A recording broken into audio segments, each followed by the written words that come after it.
Assalamualaikum warahmatullahi wabarakatuh. Perkenalkan saya Irmayanti Lubis dengan NIM 010121110007. Di sini video ini bertujuan untuk menjelaskan mengenai ujian akhir semester mata kuliah hadis tematik dengan dosen pengampu Dr. Haji Muhammad Abdul Muin MCL MA. Adapun skema ataupun peta konsep dari video kali ini, yang pertama saya akan membahas mengenai pengertian hadis dan juga pengertian metode tematik. Kemudian perbedaan dari metode tematik dan juga metode hadis tahlili. Selanjutnya saya akan membahas mengenai 5 hadis, yaitu pertama hadis tentang dakwah sebagai guide atau petunjuk. Yang kedua hadis mengenai kewajiban dalam mengucapkan salam. Yang ketiga yaitu hadis mengenai 3 ciri orang munafik. Yang keempat hadis mengenai komunikasi, ekonomi, dan politik. Yang kelima adalah hadis mengenai melihat kemungkaran, hendaklah berusaha untuk mengubahnya. Baiklah, yang pertama kita akan membahas mengenai pengertian hadis. Nah, hadis merupakan pedoman ataupun sumber ajaran yang kedua setelah Al-Quran, di mana hadis bersifat sebagai bayan ataupun penjelas dari ayat-ayat Al-Quran yang bersifat umum ataupun global.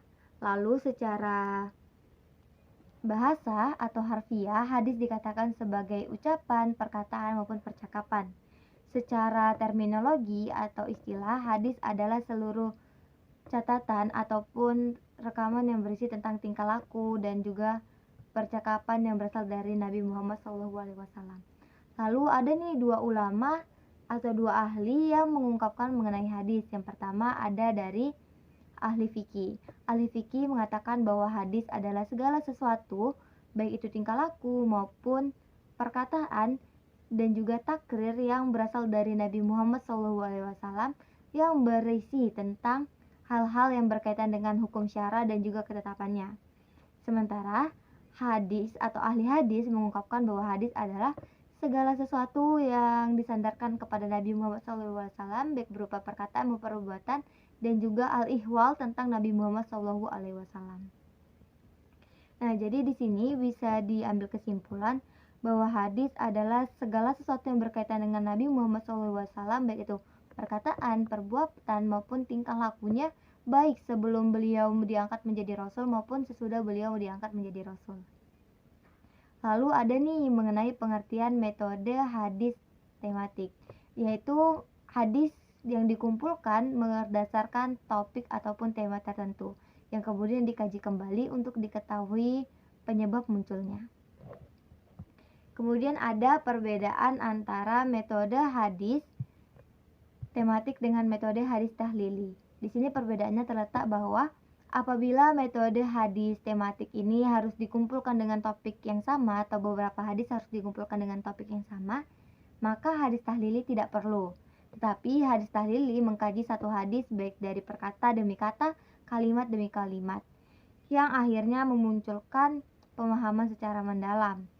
Pada umumnya juga hadis tahlili dia cenderung atau diwarnai dengan satu mazhab, sementara hadis tematik tidak.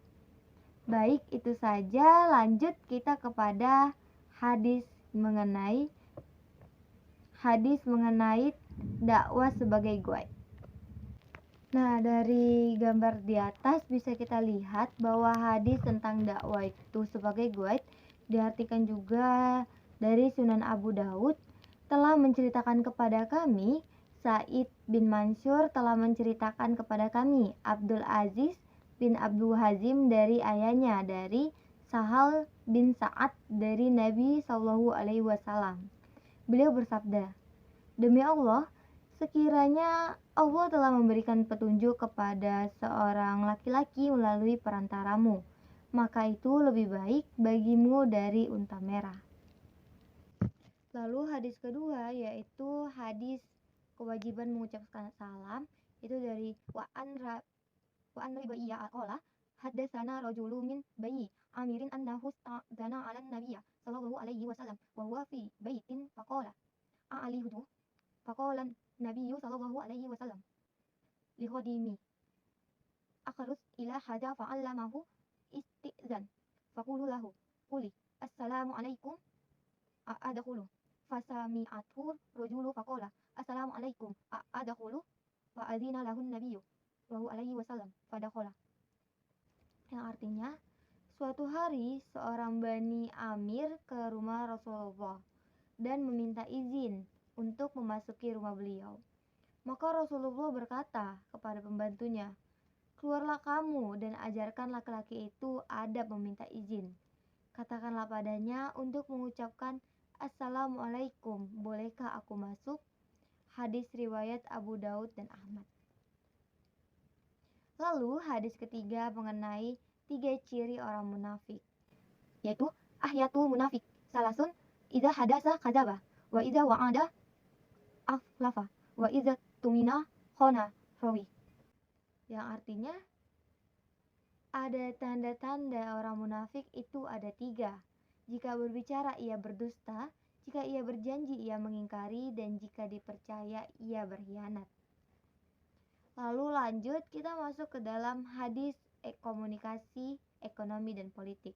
Nah, ini mengenai jual beli, yaitu berbunyi, Haddatsana Abdullahi nu Yusufa akhbarona Malikun an Abdillahi bin Dinarin an Abdillahi bin Umar radhiyallahu anhuma anna rajulan zakara lin Nabi sallallahu alaihi wasallam annahu yukhda'u fil buyu'i faqala idza bay'ta faqul la khilafah.